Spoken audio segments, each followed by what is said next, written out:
Hiki ni kile ambacho kinaendelea kushika tamu vita vya Urusi dhidi ya Ukraine. Naendelea kukusogezea hatua kwa hatua.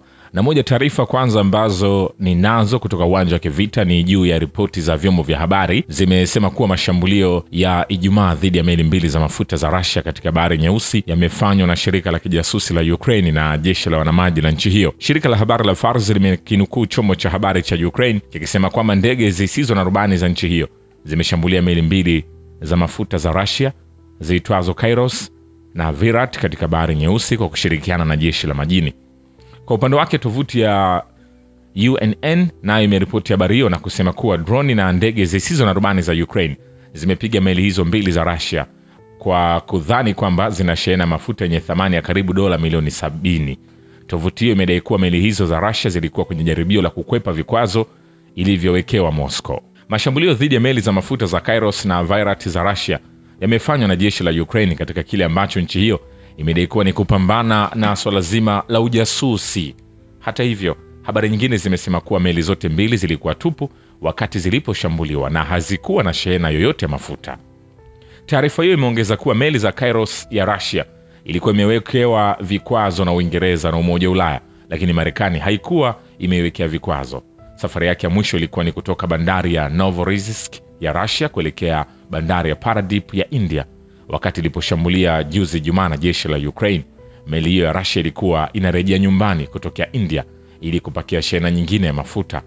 Meli ya pili ya Virat imewekewa vikwazo na Marekani na Umoja wa Ulaya tangu mwezi Januari 2025.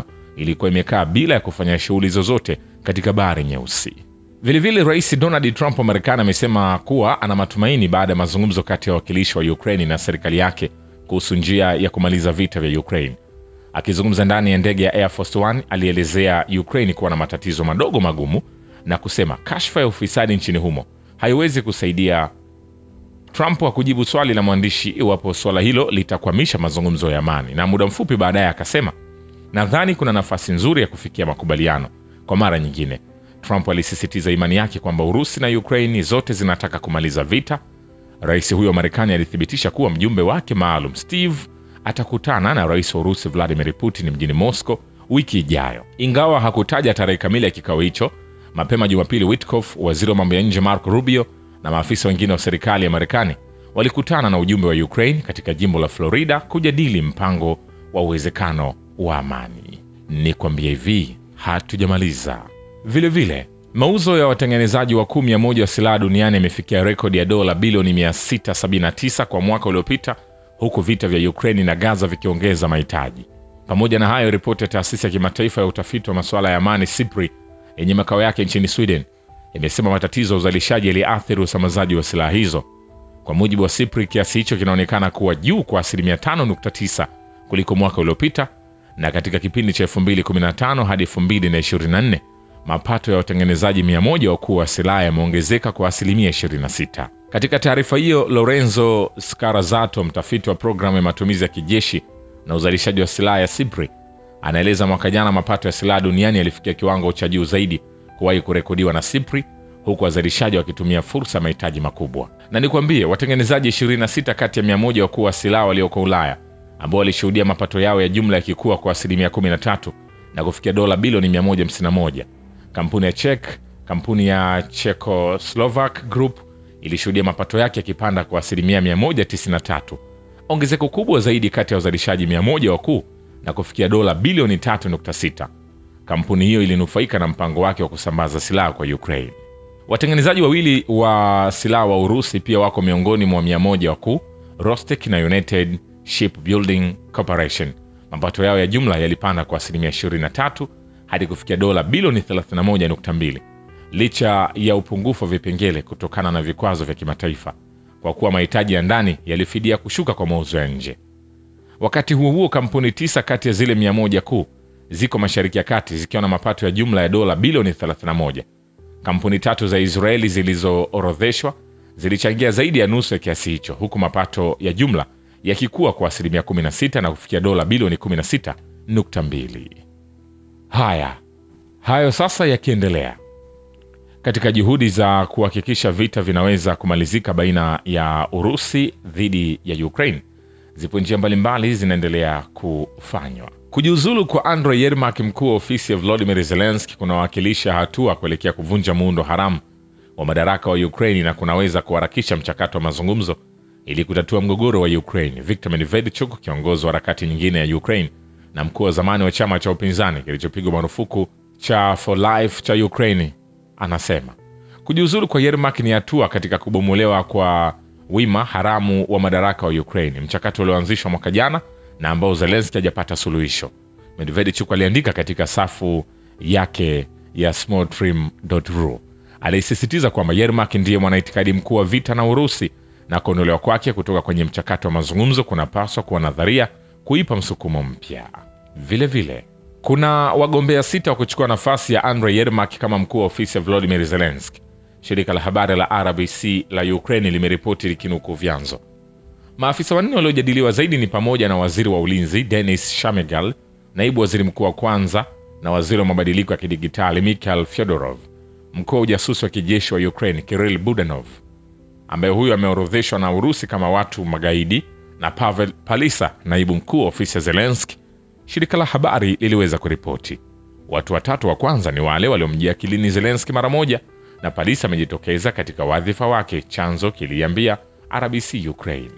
Chanzo kingine kinasema kwamba kuna wagombea wengine 2 mbali na hao 4. Vilevile Washington haikutoa taarifa kwa Umoja wa Ulaya kuhusu matokeo ya mazungumzo ya hivi karibuni kati ya wajumbe wa Marekani na Ukraine. Mwanadiplomasia mkuu wa AU Kaja Kallas anasema inaweza kuwa wiki muhimu kwa diplomasia.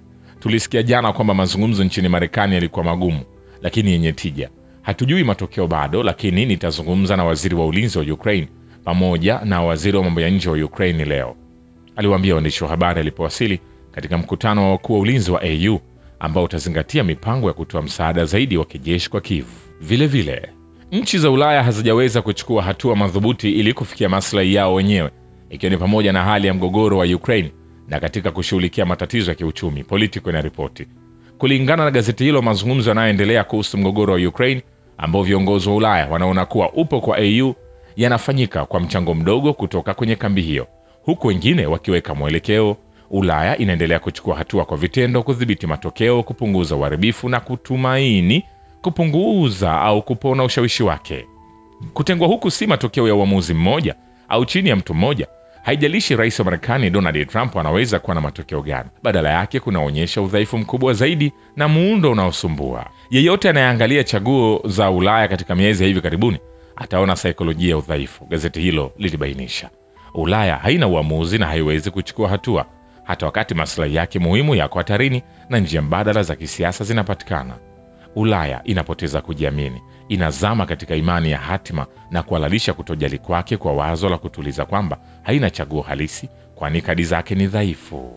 Vilevile, mashauriano kati ya wawakilishi wa Marekani na Ukraine yaliyofanyika Jumapili huko Florida yalikuwa magumu na hasa yalihusu masuala ya eneo, kulingana na chombo cha habari cha Axios.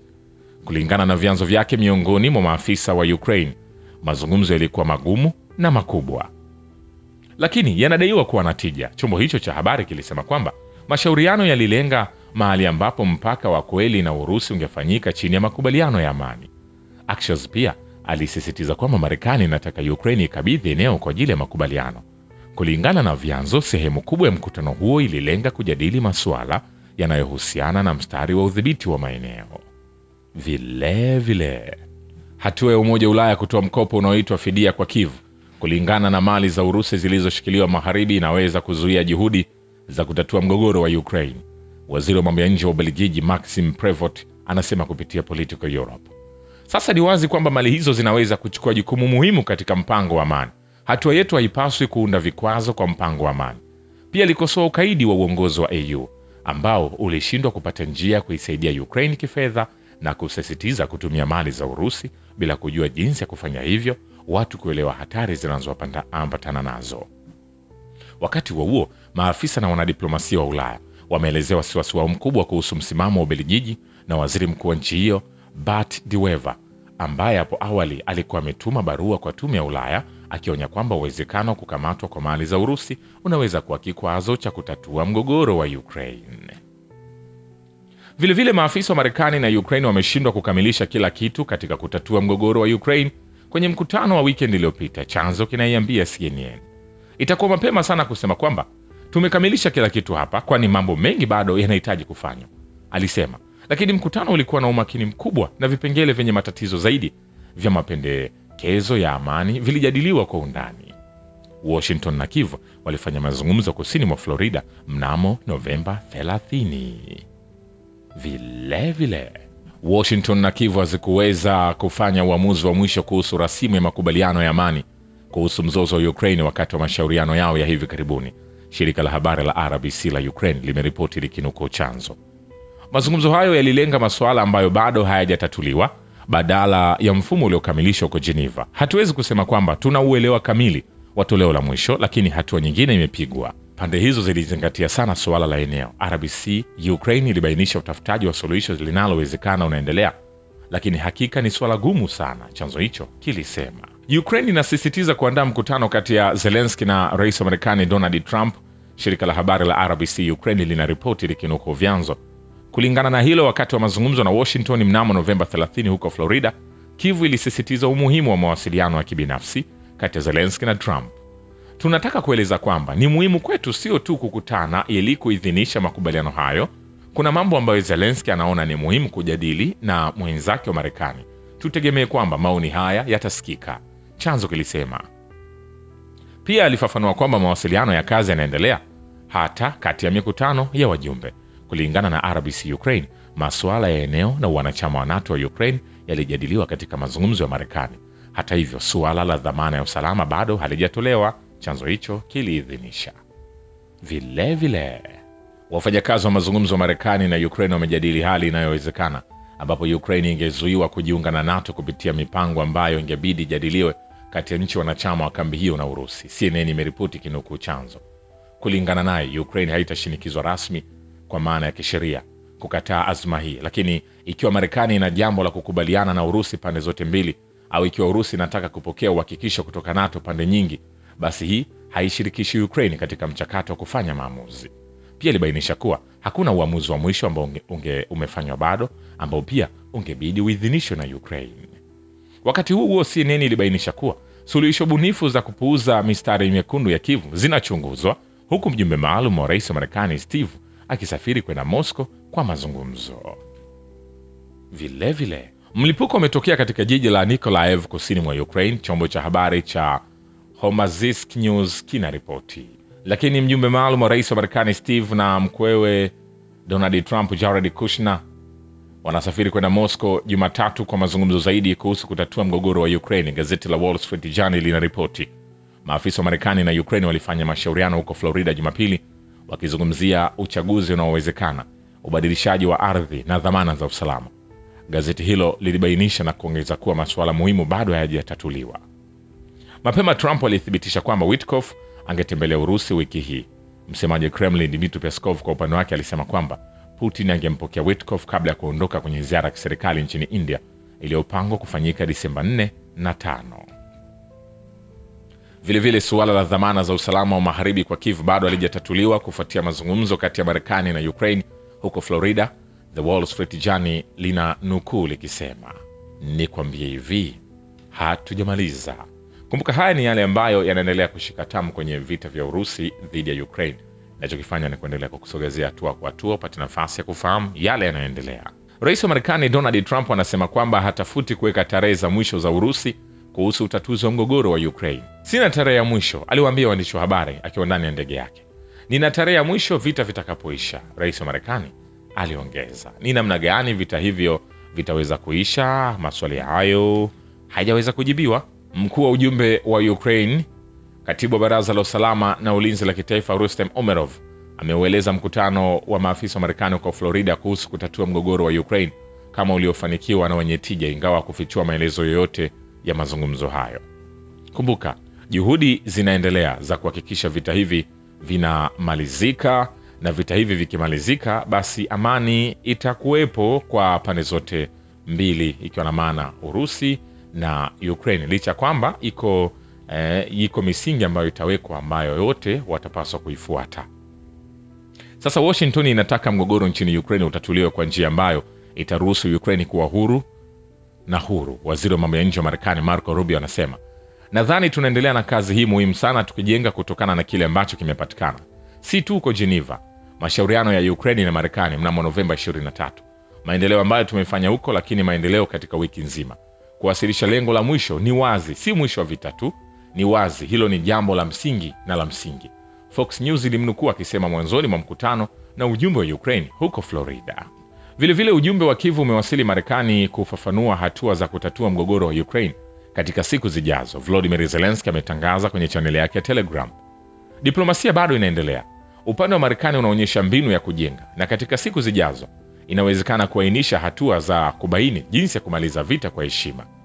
Alibainisha kuwa ujumbe wa Ukraine una maelekezo muhimu na anatarajia ufanye kazi kulingana na vipaumbele vilivyo wazi vya Ukraine. Shukrani kwa Baba Ukivita na Historia ya Dunia.